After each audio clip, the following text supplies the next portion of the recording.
Hello, my name is Christopher Adams, and I'm from Houston, Texas. Now, you ask me what my deal is. I'll tell you. I was formerly attending the University of Evansville in Indiana for theater performance.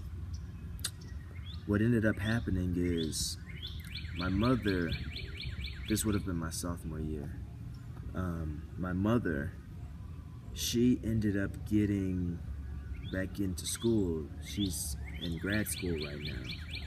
And she ended up using this thing called the Parent Plus loan.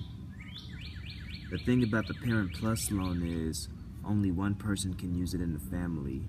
And I was using the Parent Plus loan last year. So when she ended up using it, it took it away from me, and that put me $7,000 in the hole. So, as you can imagine, they were like, hey, if you don't come up with this $7,000 before it's time to register for next semester, then you won't be able to register for next semester. So, I got out of there.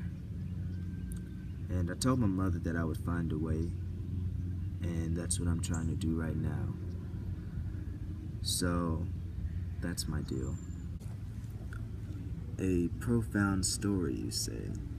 You just want to hear me. I don't know how profound it is, but here's something. I just finished assistant directing a production of Thoughts of a Colored Man, right? And after we finished, the director, my colleague, Trey Lewis, he wanted to talk to me. So I said, "What's up, Trey?"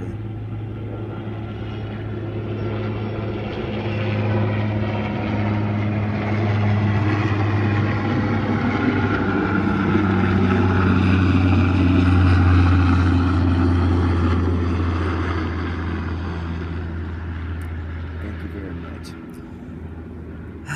I said, "What's up, Trey?" He was like, "So, we have a gig to go on tour with this show, and it's at a couple of churches. The thing is, we have to change some things up. We have to censor it and make it more church appropriate if we're going to do the show." And he was like, "I don't want to do it because I'm wiped out, but how do you feel about it?"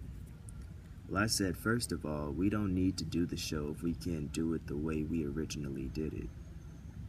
And I also said, man, we don't need to do this because how often do we complain about the bullshit on the radio?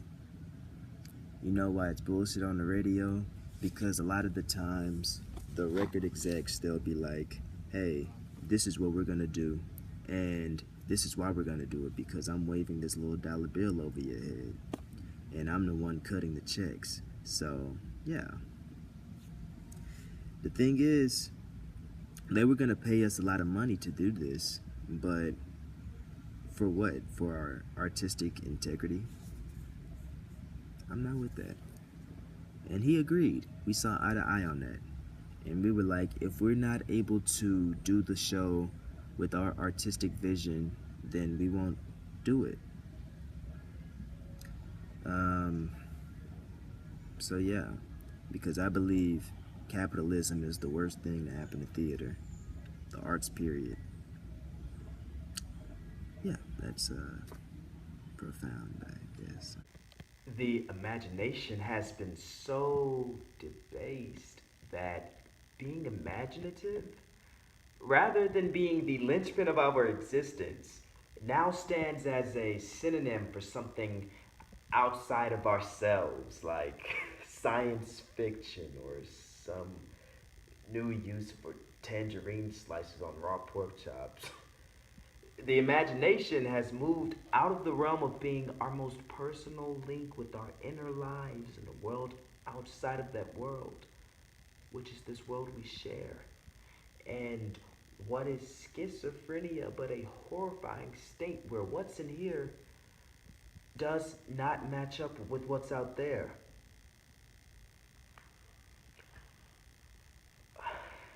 Why has imagination become a synonym for style?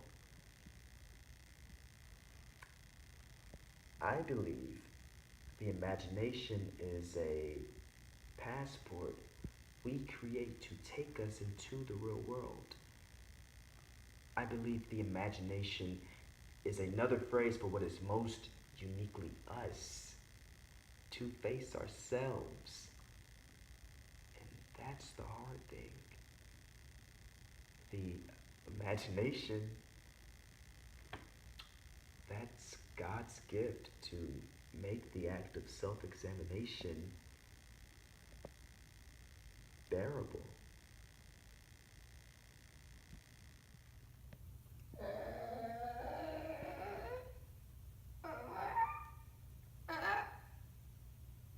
Miss me? Yeah, that's the thing about the devil. You need him. Then you need him to go the fuck away.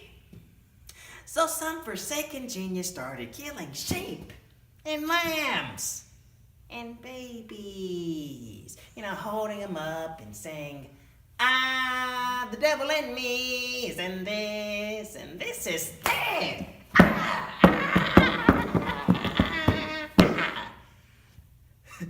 Then somebody said, we're wasting a lot of sheep, so why don't we just kill the sweetest guy we know? And that's how we invented Jesus, people. And so for the last couple thousand years, merrily we roll along, la la la la la, solving our problems by putting horns on them and then watching our saviors burn. And then watching our saviors burn. And then watching our saviors burn. Oh, laugh, motherfuckers, that shit's funny.